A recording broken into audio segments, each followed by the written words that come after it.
I'm Christine Stavropoulos. Και εγώ ο Νίκος Σαμίδης. Και αυτό είναι το Greek Podyssey, το podcast της ομογένειας. A podcast for Hellenes worldwide, sharing stories, culture, identity, laughs and a little bit of tsugrisma along the way.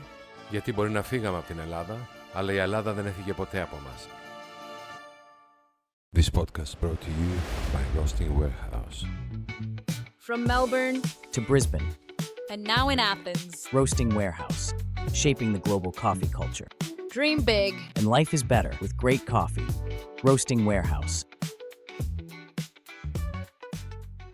Hi everyone, welcome to another episode of the Greek Podyssey. You're with Christine Stavropoulos. And Nikos Samidis, welcome to another episode. Thank you very much for watching us, following us, listen to our podcast, contribute with your questions and your suggestions. And your comments. So what's this episode about, Christine? Well, I think we've got a very interesting topic. Greek guilt versus Greek pride. Can you explain what's the Greek guilt and the Greek pride?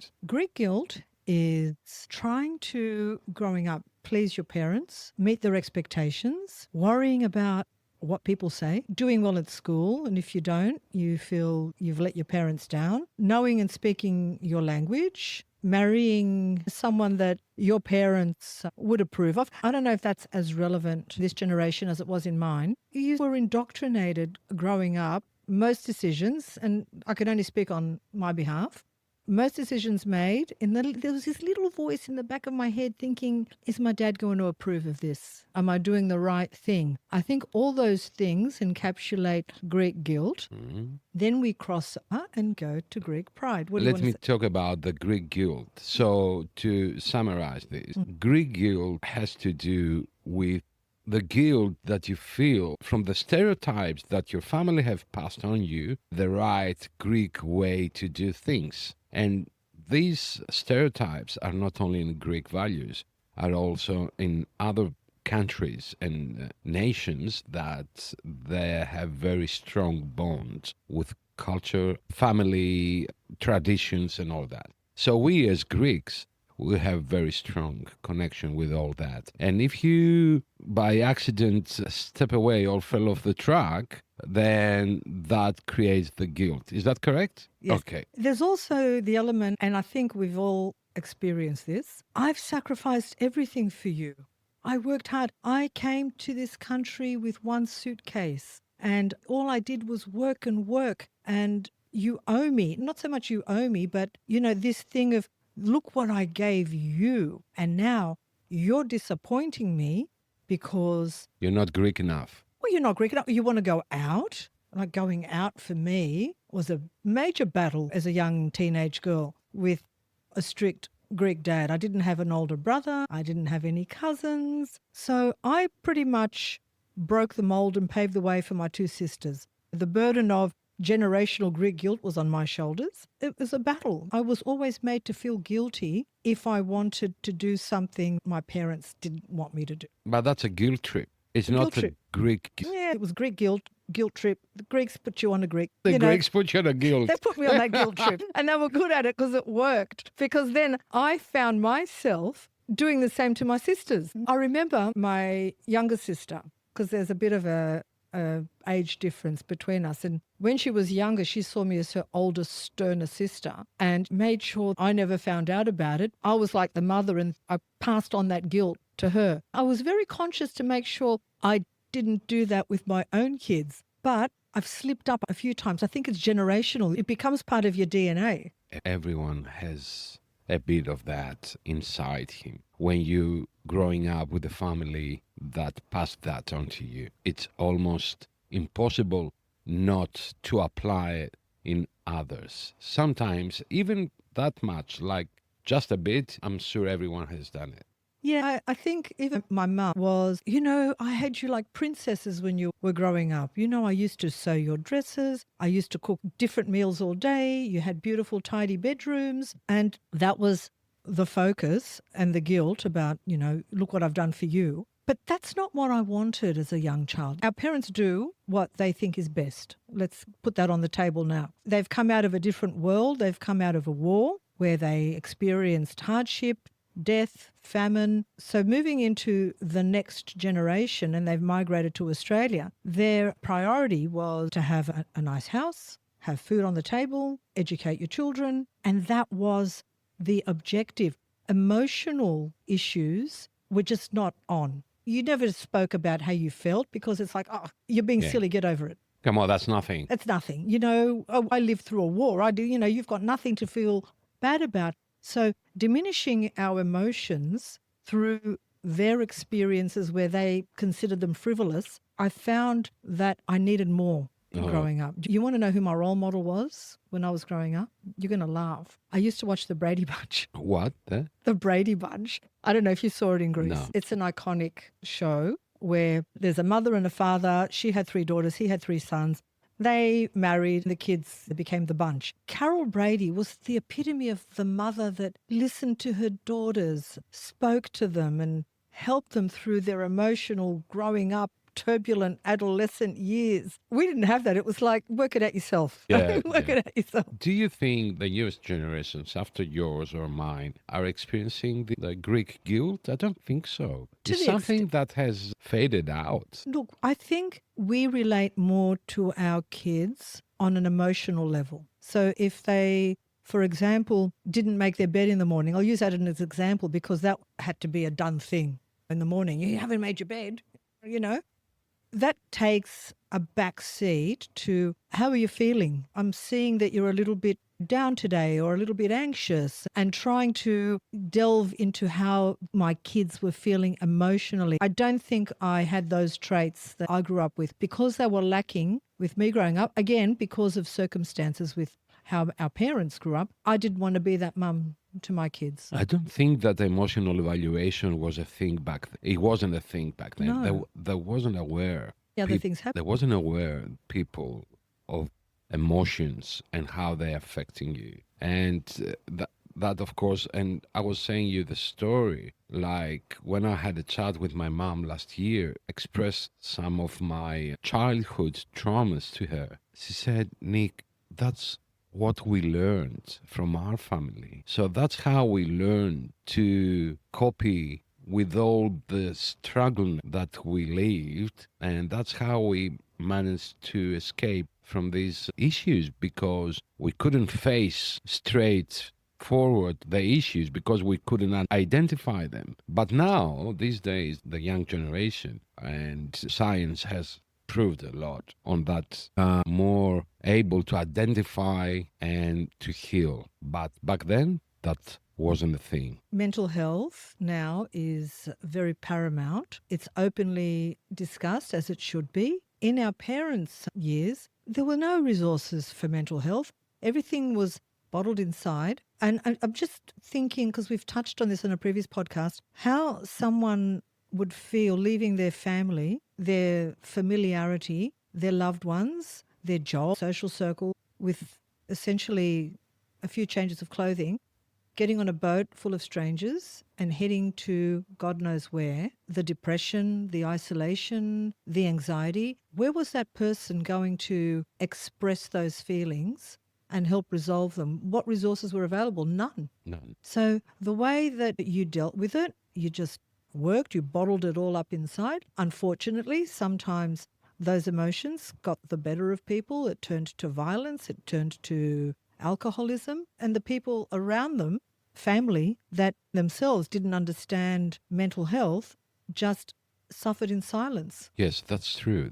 That's very true. Let's go to the other Greek part. pride. That's your part now. Okay, you can shine. Just another topic on Greek guilt. You haven't called your mother today. Call your mother. Or your mother rings and says, you haven't called, you haven't visited, you have this guilt put on you. I don't know if you experienced that. The expectation there was a lot of expectations put on us. Call your mother, visit your mother. I left home when I was 17. So I was the second child of the family. My sister has coped all that. I was a bit more free, if I can say so, because I was touring. I was a musician all around Greece, and I was a nomad, to be more precise. So my connection with the family wasn't that constant. As I'm growing older, I had this need to communicate with my mother every day. She called me and said, "Me ξέχασες." It's 2 days. But because I didn't call you yesterday, doesn't mean that I forgot about you. I'm really looking to communicate with my mother. It's a need. It's not a guilt and something that I feel as a burden that I carry on. As a weight that I carry on. Oh, I have to call my mother. Do you think it's when we're young and carefree, we're too busy, we're too self-absorbed living our lives, and then as we age, we get older, and particularly when we become parents, we start to see that relevance a lot more? Because I know I started speaking to my mother a lot more after I had my first child. I understood the meaning of being a mother and what that meant, and that drew me closer. It took me more years than after my son was born to come into this need to have a connection restored with my mother. And that came because I've lost my sister and I lost my father. So just me and my mother been left from the family. So if we don't have one each other, then okay, we're doomed. Yeah.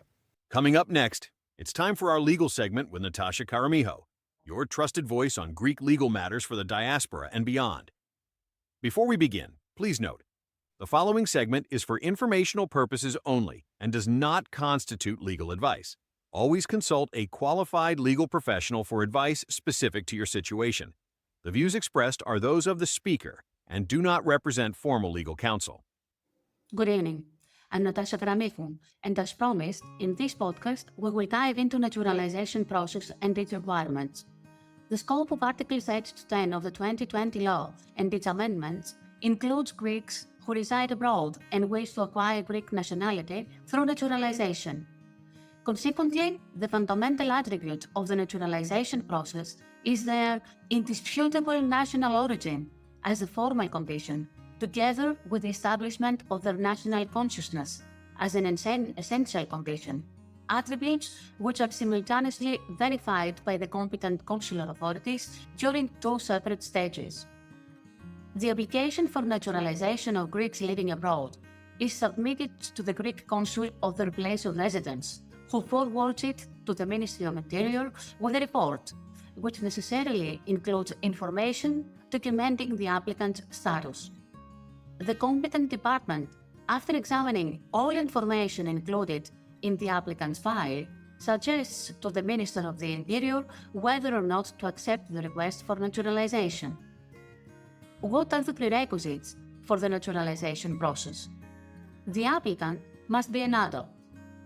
The applicant must also be a foreign national of proven Greek origin. He or she must reside within the territorial jurisdiction of the consular authority in which the application is filed. The applicant must not have been irrevocably convicted of an offense committed with malice during the last 10 years prior to the date of the naturalization application, must not have served a custodial sentence of at least 6 months or 1 year in some cases, and irrespective of the date of conviction for a number of crimes and offenses. What documents do we need for the naturalization process? The naturalization declaration. It will be drawn up by an employee of the competent consular authority authorized by the consul, in the presence of the applicant and 2 Greek citizens as witnesses, whose full names and identity card or Greek passport numbers must be stated in the naturalization declaration. The officials of the consular authority may also serve as witnesses for the purposes of the declaration. The naturalization declaration bears the round seal of the consulate with the date of issuance. Exact copy of the applicant's passport. The applicant's details of the passport must match with their birth certificate details. The applicant's birth certificate. If the birth certificate is issued by a foreign registrar and it is in English, it must bear legal certification, an apostille, the Hague seal, and be accompanied by an official translation. Most of the times, documents issued by foreign authorities that bear apostille are sufficient for the consulate to proceed. A recent criminal record certificate of the applicant must be issued by the competent authority, duly certified and officially translated. Supporting documents proving Greek origin. These include data concerning ancestors' registrations, information on their family history, consular registrations, acquisition of Greek nationality by their relatives, and passports, no matter how old they are, issued by consulates or other local authorities. Marriage certificates. In cases where the applicant is married abroad, an original certificate issued by the competent authority, duly certified with apostille and officially translated, must be submitted. With regards to wives who take their husband's surname after they marry, the marriage certificate must document this change as well. You will also need one ID standard color photo. What happens next? The naturalization declaration is submitted and a reference number is issued corresponding to the declaration. Then the authorities check the completeness of the supporting documents as well as their proper validation and translation. The consul conducts an interview with the applicant in order to ascertain their status and that the essential requirements for naturalization are met. In particular, enough knowledge of the Greek language and of Greek history, geography, and political institutions are assessed. After the interview, the consul prepares a report. Then, the file is dispatched to the Ministry of Interior at the Department of Citizenship. In this department, a supplementary check is performed whether the naturalization requirements are met. In the case where the supporting documents submitted are incomplete or have not been submitted in due form, correspondence will take place with the respective consulate. Once the file check has been completed and all the required steps have been taken, a draft decision is drawn up, setting out the full reasons for accepting or rejecting the request. Then, the draft decision is signed and the final decision accepting or rejecting the naturalization request is issued. Greek nationality is acquired upon taking an oath, which must be done within 1 year of the date of publication of the naturalization decision in the Government Gazette. After receiving the relevant correspondence from the competent consular authority, the Naturalization Department will forward the supporting documents necessary for completing the municipal registration of the applicant and their children to the competent municipality. As we all understand, the naturalization process is not easy nor straightforward. Moreover, it is a lengthy process with many traps during its itinerary. What we must also keep in mind is that every legal case, whether it concerns nationality, citizenship law, or any other law, is different. Advanced consultation with an informed lawyer is essential and saves the parties concerned from hassle, delay, and unnecessary expense. First international location marks the debut of Roasting Warehouse outside Australia, a major global expansion milestone. Prime location in Neos Cosmos, nestled in the cultural heart of Athens, easily accessible and surrounded by vibrant local life. A fusion of Roasting Warehouse's signature Melbourne-style cafe experience with the local Athenian vibe. Partnered with Nikos Antsaras, two-time Hellenic barista champion, bringing world-class expertise and credibility. Specialty coffee, locally roasted. High-quality beans roasted with precision and passion, offering a rotating menu of single origins and blends. Curated food menu, Australian-inspired brunch, fresh pastries, and seasonal dishes tailored for the Greek palate.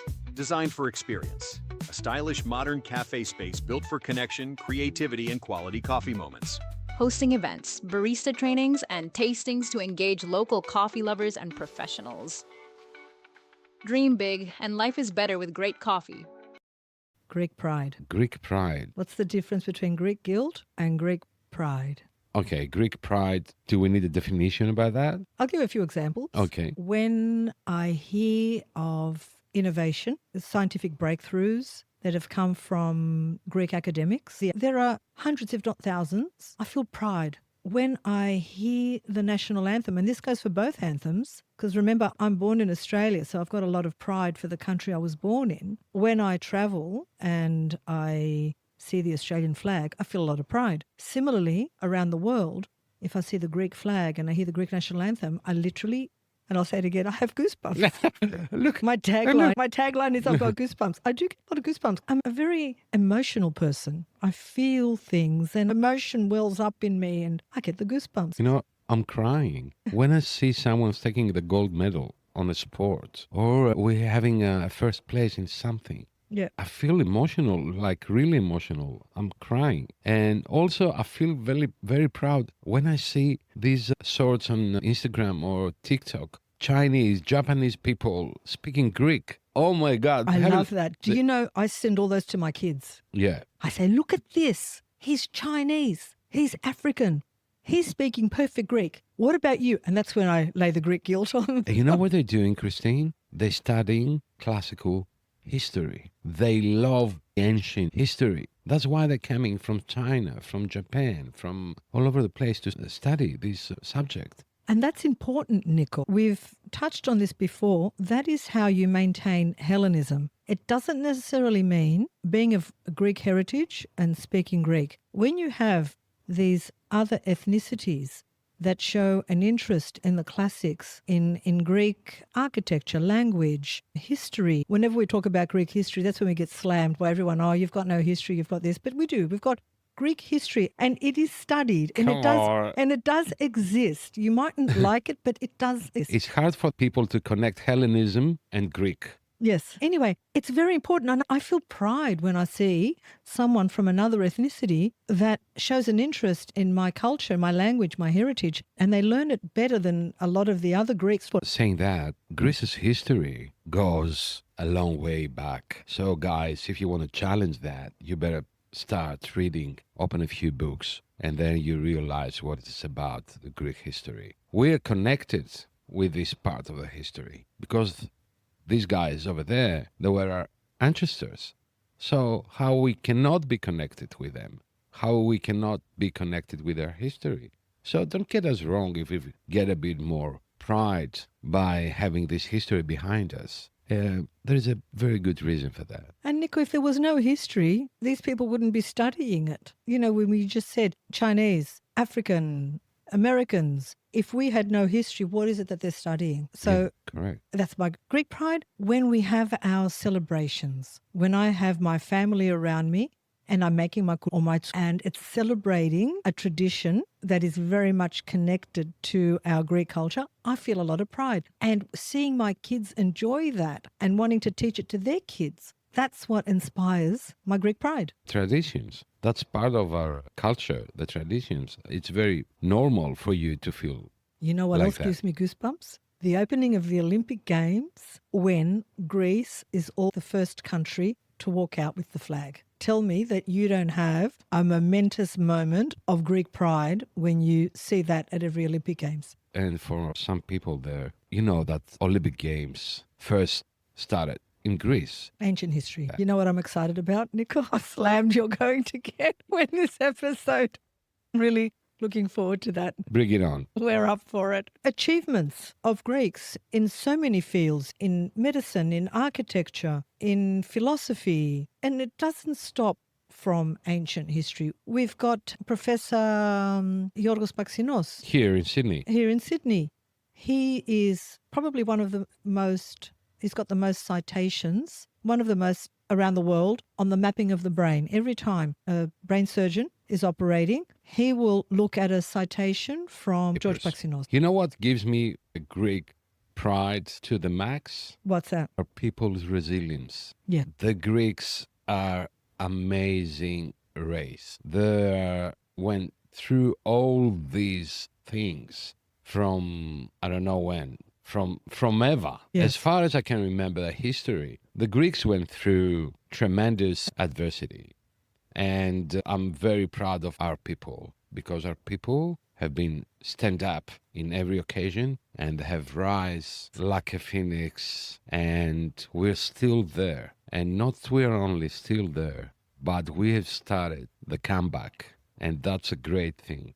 Hopefully, politicians can support this greatness. That's always the challenge, isn't it? It's always politicians that let the people down. The people have the spirit. The people always manage to, they're resilient. I'm proud of the resilience of the Greek people. That was a monumental moment during the war when Metaxas said "Ohi" to Mussolini, and it literally changed the course of the war. Do you know how proud I feel on the 20th of October each year on Ohi Day? Do you know what that did? That 3-letter word, when Metaxas said changed the course of the war. And Greece is pretty much credited for Hitler losing the war. A lot of people will disagree, but the think tank is that with these troops stuck in Russia in the snow, it changed the course of history because of the delay. Exactly. And then the Germans had to come to support the Italians. The other thing that makes me feel great pride, the embracing philotimo. We have a word that cannot be explained anywhere. The other thing that makes me feel really proud is the way we overfeed our guests. Like, what's going on? There's so much food on the table. To be on guilt, not on pride. No, I'm proud of that because I love to cook. Okay. So I love to feed people. Let's just say that these things are not specific to just Greek cultures. You know, you go to any ethnic culture, be it Italian or Spanish, they like to have the big gatherings and the big feasts. But we're talking about our own culture now and the things that make me feel proud. The helpfulness, the kindness. People smile at you when you walk down the street. I go to Greece and people will smile. You don't get that in a lot of places. People put their head down, they keep walking, and you're very much alone. I just don't feel that in Greece. And that's the feedback that I get from a lot of people and what keeps them coming. You see, we had Cara West in one of our episodes, and she mentioned that the Greek attitude makes her feel more kind as a person, and she carries this with her even when she goes back to USA. So that's part of Greekness. It's part of Greekness that you, unless you've gone to Greece or unless you are Greek, you don't really connect with it. What other things makes you feel proud? You know what I feel when I feel really proud? When my plane touches down Athens airport and I walk into the airport and I hear that first Kalimera σας. Is it I feel proud. Yeah, I do. Or emotional? Emotional pride. Okay, I'll take that. You'll tap that one. Yes, it's a beautiful feeling when you at the airport and the doors opens. The hostess is there and she says, "Welcome to Athens." It is. I get goosebumps. Yeah. If you've got anything else you'd like to add, I think. No, we would love to have your contribution into this matter. What makes you feel Greek guilt and what makes you feel Greek pride? Please. I do want to finish on a serious note because we did talk about mental health earlier in the piece. Please never feel alone when you're dealing with these emotions of anxiety, depression, if you're experiencing abuse, physical, emotional, verbal. We are lucky to be living in an era where we have resources. Please reach out. There's no stigma attached. That's what these services are for. And it's for the betterment, not only of yourself, but for your family, your loved ones, your friends, and more importantly for you. So you can feel free. You can feel peace inside. Reach out. In Australia, we have Beyond Blue, we have Lifeline, and I'm sure in every country that listens to us, you've got the relevant resource. Please never feel alone. Always reach out when you're feeling these feelings. And I think we should have finished. That's great, Christine. Thanks for that. Thanks for being with us in another episode. So please follow us and subscribe on our YouTube channel. You can see us in person. And you can see Christine wearing this beautiful dress. How you call that? It's a jumpsuit. It's a red. jumpsuit. If you listen, you just listen. If you watch, you watch get to things. See. Some people like to watch. Follow us on Instagram, Facebook, TikTok, and of course all streaming channels. Spotify, Apple Podcasts. You can find us everywhere. Please like and subscribe. And thank you very much one more time. Yep, thank you. This podcast brought to you by Roasting Warehouse. From Melbourne to Brisbane, and now in Athens, Roasting Warehouse, shaping the global coffee culture. dream big. And life is better with great coffee. Roasting Warehouse.